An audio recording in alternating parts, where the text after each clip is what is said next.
Stugotz, I am deeply, deeply uncomfortable right now. We've got the bare feet of Greg Cote around some wires, around some flames. I will tell you, Stugotz, and I think this is universal, a universal truth I'm about to express. Okay. That most of the men listening to this, Greg Cote included, always think they're younger than they actually are. Every single male listening to this does not think he is the age that he actually is. Greg Cote is one of the worst culprits when it comes to this stuff, so I'm afraid he's going to trip over a wire, break his hip, and then catch fire.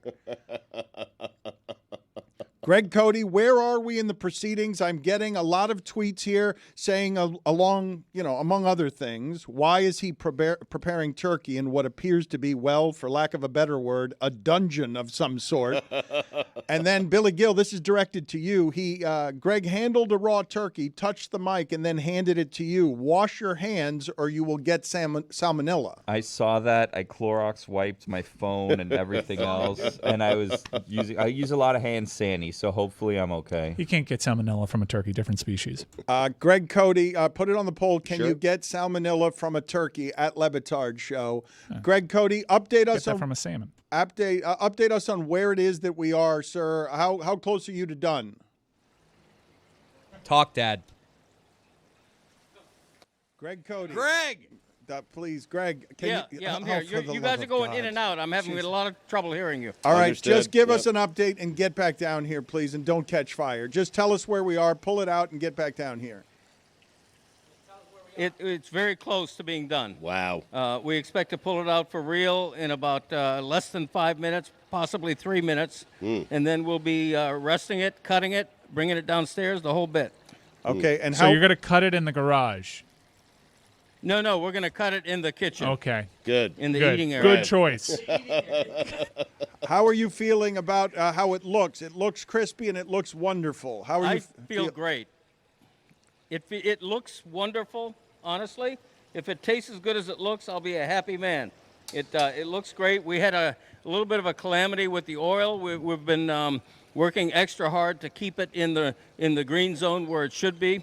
At about 340 to 350. Alarm's We've going done off. that. Time to take it out. Right. I'm real happy. I'll tell you this, Dan. real It's happy. not something to balance the phone From my on. time up there with Greg off mic, he kept saying that it was trending a little high, the oil. So does Greg think that that's going to impact the bird at all? He can't hear. No, he's doing a famous test where you see how if the wing is going to easily break off, you know it's done. Yeah, the turkey tells me when it's done. You want the legs, you want the two legs to have a visual indication of breaking away from the body on their own. And I may be a minute or two away from that. Wow. All But right, it's very close to being done. This guy is an expert. The turkey talks to him. Yes, I mean, yes. We will wait for this payoff. We will linger around the dungeon. Billy, are there any more details from being up there that you can give us? It seemed a little Spartan up there and dungeoning. It appears to be an active construction site, so if there's, some dust particles or whatever on the turkey that you get, don't be surprised because there's active construction going on right around the corner from where Greg is at the moment. He also looks like someone who has just kind of taken over that floor and maybe spends extra time there. We will check in with Roy here shortly to find out Hit the snooze button. where he is. Greg, that is not a flat surface that you have placed your phone on. That seems it's all he's got, it's Dan. not a great place to put your phone. Can you give us, Greg, you'll cut in while I'm talking here and give us our payoff whenever it is that we're going to get our payoff, Greg? Yes, please. Yeah, we're about 2 minutes from lifting. Okay. All right. We have liftoff in 2 minutes. All right. In the meantime, Exciting. Stugotz did his waddle swagger today and told everyone who would listen 6-1 in bowl games. I'm 6-1 against the spread in bowl games. Had no business winning that Western Kentucky bet he made yesterday. But I won it. He was down, I think, 35-7 or 28-7. Right. And he did win it. Now give us all of the information that went into that bet that you have on Western Kentucky. Well, the Hilltoppers, Dan, they don't get off to quick starts. They usually finish strong, and that's why I was banking on them to fall down 35-7 and come back late in the second half. and, bring it home in overtime. That's what the Hilltoppers have been doing the entire year. They win close games, they win at the end, and they lead the nation in wins in overtime. How about that? I mean, and I got today, Dan. Oh, do I have a big one today. The Scooters Coffee Bowl. I believe it's Scooters. And I have the Thundering Herd of Marshall. Oh, plus 13. I'm going to write that down. You should have seem to 6 be and 1. Red Yeah. hot. Yeah. Dan, did you watch the famous Toastery Bowl yesterday? I did not. What I saw was I was laughing when Old Dominion went up 6-7. Old Dominion when they went up 28-7. Oh yeah, the Tops had a tough start. They were turning it over at the beginning of that game. It was a very sloppy Top, but they did figure it out as the game went along. They brought in a true freshman quarterback, Cade Veldkamp. Yep. And as a Miami Hurricanes fan, I just go gaga over a 3-star quarterback, who was also a white guy. So I fell in love. They have a lot of talent over there. And there's two different approaches to the game, Dan. The Old Dominion coach said, hey, if you're entering the transfer portal, if you want to get out of here, you're not playing in this bowl game. Whereas Western Kentucky's head coach is, I don't care if you're leaving. You want to play in this bowl game? Put on some pads and let's get her done.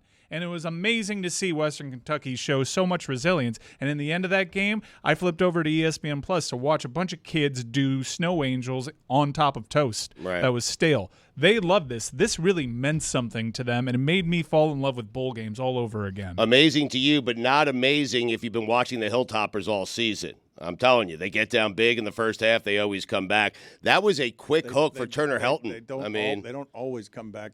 They lost like 5 or 6 times. Well, 5 times they didn't come back. You're right. They also have an NFL receiver that came out to play buddy. 3 plays on the drive and then decided, that's enough of that. I'm going to the NFL. I'll take my pads off here. Anything else from the Toastery Bowl worth mentioning of any kind? I'm getting word right now that, yes, the turkey is ready. All right, let's wow. go. Let's go to breaking news. Let's do this. Let's get the There you go. payoff. Touch the headphones right before you touch the headphone. turkey. Perfect. Drop the hanger. You drop the hanger that is used to pull the turkey out. Yes, it's on the floor. Now he's bending over where the flames are. The hanger does not touch anything. Don't worry about that. Well, it touches the turkey. We're about to have liftoff. It's touching the turkey now. Guys, lift off. Why are you using the mitt on the microphone? Your mitt is on the wrong hand, Greg. No, it isn't. No, it isn't. You'll It's find exactly out why. where it should be, Dan. Yeah. Wow, look at that I'm bird. draining right now. Is anyone helping you? Draining it. It's beautiful. Beautiful Yep. brown and orange is. hue. Incredible. A festive bird. Where are you going to put it? Are you going to drop Just gonna it? carry it? Just lay put it it there on the floor. Oh Yeah. no! Okay, He's got a pan. Stugotz, you're surprised that we don't trust him? You're surprised? No, but I'm telling you, when it comes to this, I've never seen him more confident, more organized. Like, he's a different person around the fried bird. Look at how close his foot is to the fire. Like, he's not paying attention to all the things that need to be paid attention to. Greg, how satisfied are we with this Yeah. bird? It looks great, Mike. If it tastes as good as it looks, I'll be a very happy guy. It looks terrific. I'm about to tent it with foil before I carry it downstairs. Let it rest. Turn It's the got to, propane off. like any other meat, it's got to rest for about 15 His minutes. crotch or is 10 right over minutes the before propane it's I don't want to cooked. ignore what okay. Billy said. Righty-tighty on the propane tank. Let's just go righty-tighty. You are straddling the propane tank. Everything you're doing looks. I thought those were flames climbing and not aluminum just being pulled out of the wrapper. All right, we will see that when it comes down, and we will check in with Leave Roy. the tank on. Turn the tank off, Greg. Well, Turn He's everything got it, off. guys. He's I'm got about it. to, Dan. Yes, he's got Yeah, it. right. I'm about to. I can't do everything at once. Yeah. I'm doing the best I can. The bird Exactly. comes first. I'm This simply is a horrific. trying to make sure he doesn't explode. That's I all I'm understand. trying to do. Pleasure watching that old man turk off. Where's Roy? We're going to catch up with him. He's almost done turking off. Yes, we will catch up with him in just a second. I just basically all I want to do is make sure that we get out of this situation with video Alive? of him alive. That is Look at, correct. there's a lot of oil stains on that backsplash, which is also a concrete garage. A lot of oil. Oh no! no, See, no. this is what I'm worried about. This caught. is That's why we exactly good. what He's I'm good. worried He about. got That's it. why we He told him got to turn it off. The apron only fine. got a little bit caught on the propane. That's exactly what I'm scared of. He's okay. He turned it off. Man, he crushed this though. Yeah. This is great. Well, we'll see. I fully expect Roy's hotel room to be covered in flames, just fully engulfed.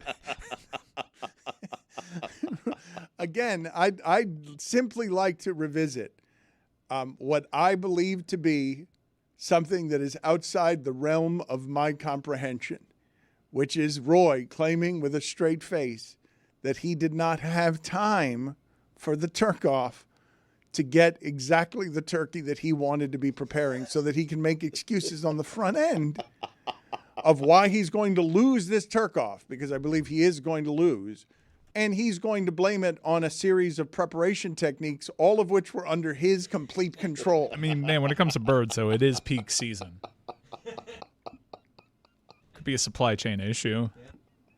He didn't go to the butcher and said We found out yesterday. that he only had a week when he had more than a week.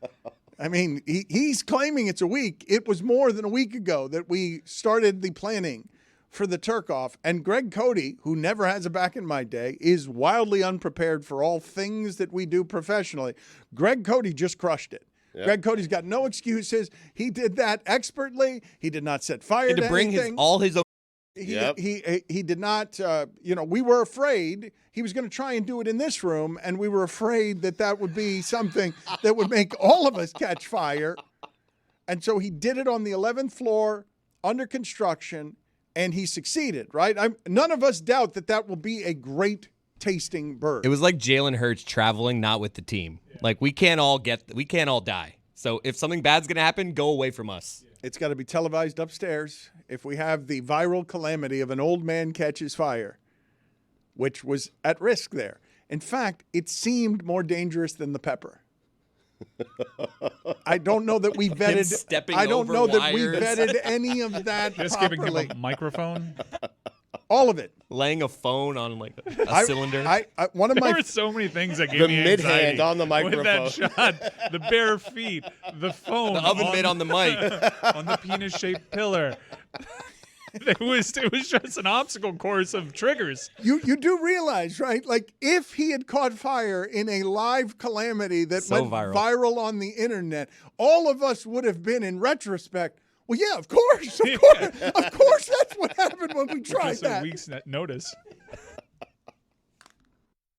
I have in front of me the best-selling book done by Greg Cote and Ron Magill, The Pride of a Lion.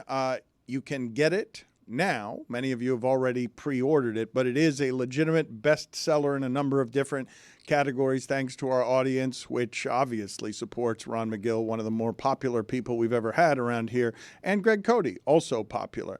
Roy, less popular.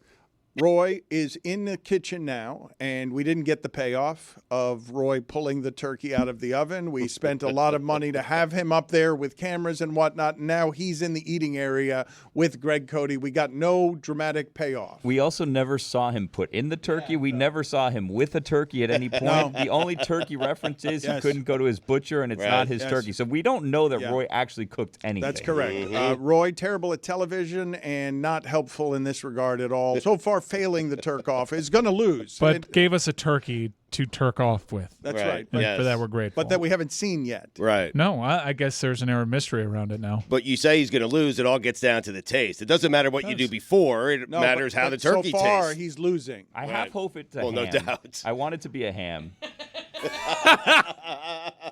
We will see what Roy has produced in a moment. We've got Ron Magill here as well. Greg Cote, what are your thoughts, very quickly, before we go to Ron Magill, what are your thoughts on how poorly everything has happened here from a televised event standpoint with Roy Bellamy? You've really kicked his ass so far.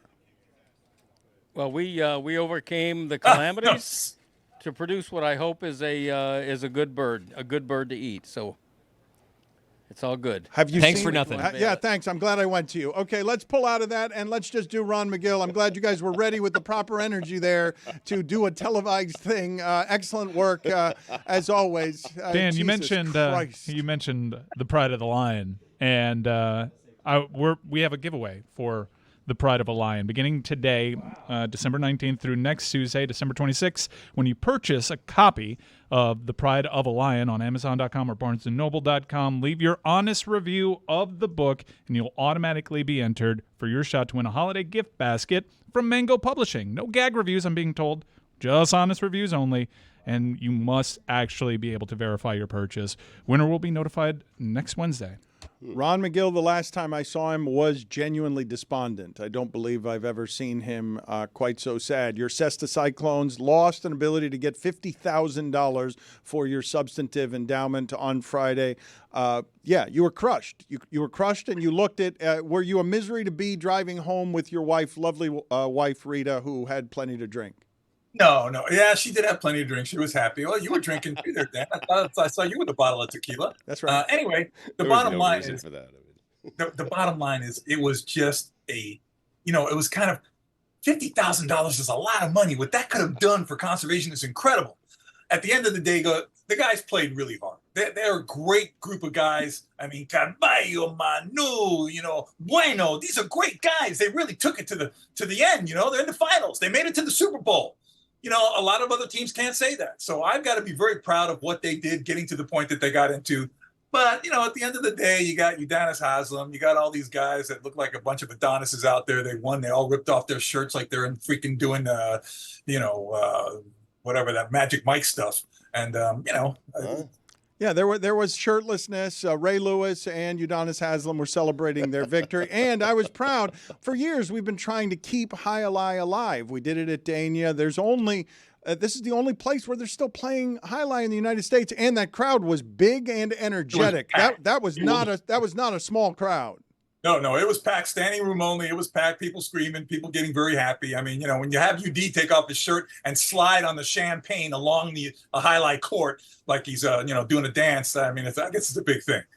Ron, I want to bring in Lucy here to tell you what it is that she did with a dog this weekend. It was very kind what she did. We made her feel bad about it. And there was a plot twist at the end when she returned the dog. So, Lucy, tell Ron what you did. Ron, I need your support here because everyone has been very mean to me about me participating in the Paw Venture program with the Miami-Dade shelter. So on Friday, I took a dog out of the shelter for the day, and we went on walks, and we went to the park, and we just had a fun little day together. And then once the day was over, I went and turned her back to the shelter because I am not in a space where I can have a dog. For our YouTube audience, she is on the screen right now. Her name is Dolly. She was the best dog. And I really thought that I was doing a bad thing because of how mean everyone here was to me. So when I was dropping her off, I started crying because I felt so bad. But then when we got back to the shelter, she ran away from me and wanted nothing to do with me. So can you please tell me that I didn't do anything wrong? You didn't do anything wrong. You did everything right. You fostered that dog. You gave that dog an afternoon of happiness away from the shelter. I mean, at the end, she was happy to go back. Dogs are very social animals. So all the other dogs in the social group there, she's back with her family, so to speak. But that afternoon off was, it was like a snow day, so to speak, where you're away from school, you're having fun, you gave her a lot of love, you did the right thing. You should be very proud of yourself, and the rest of you guys should be ashamed of yourself for making her feel bad. Thank you. You should all feel bad. What is the most social of the animals, Ron? Dogs are very social. I mean, dogs are incredibly social, more so than cats, of course. But, I mean, if you're thinking domestic-wise, you got to think dogs. I mean, wild-wise, you got to think of animals like meerkats, very, very social, very structured. The painted dogs, the wild dogs of Africa, very social. Lions, of course, the pride of a lion will tell you how social they are, how family bonded they can be. So there's a lot of social animals. Birds can be very social depending on what species they are. So social animals are not uncommon. Ron, when you rent a dog, though, aren't you providing that dog with false hope? You're not renting a dog. She rented a dog for a day. It's rent a dog. Rent a dog. She fostered a dog. There's a difference. Okay, when you foster a dog for a day, are you not giving the dog false hope? No, you're giving the dog a great time. When you bring your family to Disney World for a day, are you giving them false hope that they're going to be at Disney World every day? No. Well, I'm going to be with them later, though. Right. I'm going to be with them when we get home. Right. I'm not dropping them off at the end of the day. I mean, there are days where I wish I could, but I'm not. With their friends. It's like they went on a field trip. When your kid goes on a field trip at school, do they expect to be the field trip? No, they come home back to their family of their kids. And that's what's happening. That dog got back, and that's why Lucy said it ran away, because it ran to see its friends. Let me tell you about the great day I had with my foster parent, who was very nice and very thoughtful to do that for me, as opposed to you guys that were probably watching a football game and drinking. Not as much as your wife, though. I own a dog. I would say of Stugotz, one of the things that I'm enjoying about this is he really does have the dog doing the process of how one fosters, which is, if this person takes me out for 6 hours, this is my forever friend, correct? Like you have the dog understanding how the fostering application process works, and then having hope, wait a minute, this is my big chance to have a different life, as opposed to I go back to the facility at 6 p.m. and that's when they give me the bits, the kibble and bits, which is the only reason the dog was running back in that way. Totally fair. It wasn't running in that way to be back with its friends. It was time to eat and be back where it is that it's normal, instead of with that weird lady who took me all over. Weird Why do you have to lady. be like that? That's not right, Dan. That's not right. You should really be complimenting her. You should be elevating her on all your social media platforms about the heart that the people on the Dan Le Batard Stugotz show have. That's what you should be doing. I do want to get behind this, and I want to do more of it to help dogs in Miami. There are plenty of them that need the help, but I want to go first here to show you some photos of Steven Seagal. They need help forever, not just for a day. That's correct, Right, but yeah. a day is better than nothing, and Lucy gave the dog that. But I wanted to show you Steven Seagal in Dubai at a zoo, frolicking with a lot of animals, and he is wearing right there the outfit that I like to call my pandemic wear, where it's just you've gained a lot of weight and you're just putting some sort of bed sheet on you because it is comfortable. Ron, what do you make of these photos here of Steven Seagal playing tug of war with the animals, with a lion, and fooling around feeding a bottle to a tiger of His some hair sort? looks great. It's just a very bad message, so to speak. I mean, these people look at this and go, oh yeah, I want to play with a lion. I want to do this with a lion. Him, Mr. Macho, Steven Seagal. I'm in here with the big cats. I'm fearless. I'm gonna do tug of war with the big cat. I'm gonna give it a little bottle because I'm the dominant one here. Listen, this is a guy who's got a little bit of a complex. He's gained some weight and he's trying to get some relevance in, when I've been done with my career type of mode. I don't think that Seem to know him well. unnecessary. I don't think both of us had to take him out there as gaining weight. I at least filed it under I did the same thing during the pandemic and then just put a series of curtains and drapes on myself. I will say, Dan, you are looking very, very fit. When you walked in the highlight, I just went, whoa, what happened to Dan? He's been working out. Are all of you wearing sweatpants now? Did you guys all break out the sweatpants because it's 50 degrees here and you don't know what fits and you need something a little bit elastic around the waist? Jeans, regrettably for me. Yep, jeans for me. Too snug? Me too. Yeah. The least favorite game. Well, second least favorite game behind does this suit still fit? Do these jeans still fit? Let's show Ron another photo here. Ron, tell me, I'm told that this is one of 8. There are only 8 in the world. The white alligator. The white alligator in the world. This is at the Orlando Zoo. It seems like a baby. Does that mean that this was just born? That a white alligator was just born? That hatched out. It just hatched out. It's a genetic mutation. It's called a leucistic alligator. It's not an albino because there are more albino alligators. The eyes would be pink. Okay, leucistic means that it retains some pigment in the eye, but the rest of the body is white. And it's just a very rare genetic mutation. And I don't know if there's only 8 in the world, but I know there's only a handful. There's certainly not a lot of them.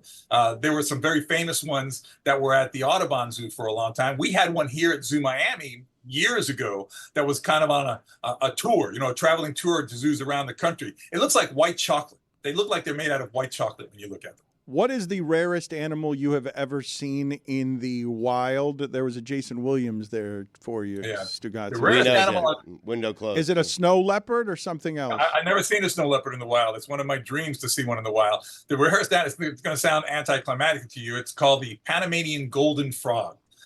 They are now believed to be extinct in the wild. I spent days going up and down a mountain in monsoon rain trying to find one to photograph it. I finally found one and I photographed it. And it's a beautiful little frog, but it's just a frog. It's not like a snow leopard.